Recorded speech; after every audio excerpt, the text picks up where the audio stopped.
ya ka snong Jong Ujisu, the town of Jesus. Hakaba Ujisu ulasa haba kadba ulastang banyalap ya ka kubor babha. Ulakin ria jaka na Nasaret sya Kapernaum.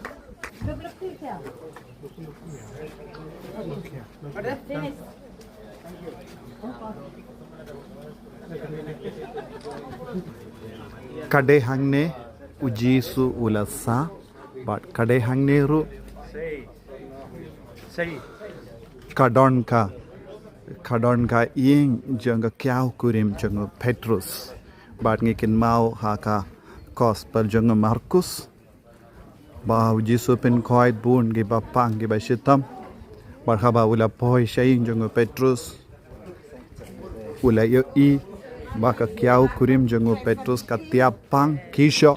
badula dumok ia ka kisho bat kala kishi sendon bat kala shakri ya Ujisu. Kade hangne kadon ka Iing jong Petrus ka kyau kurim jong Petrus minta kilote kawe ki Iing bai tinat halor kane hapo ngilaban yo ya ki dakishin jong ta ka Iing kabala jot pila banyo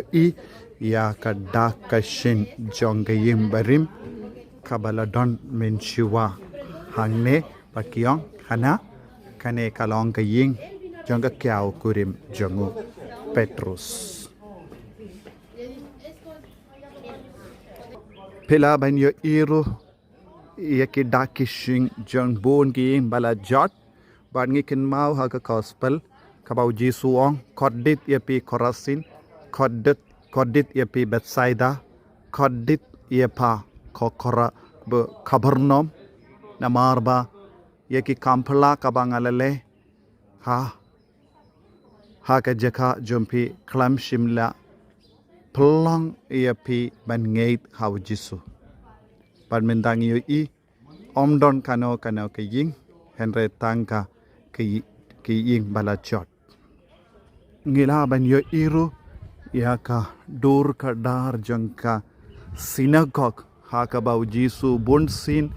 ula wanjingo ula hikai ki buriu ula le kampalaru ki buriu ladangi puli ha ka gospel jong Markus ngila ban yo Jisu la pin khoi ya uwe uburiu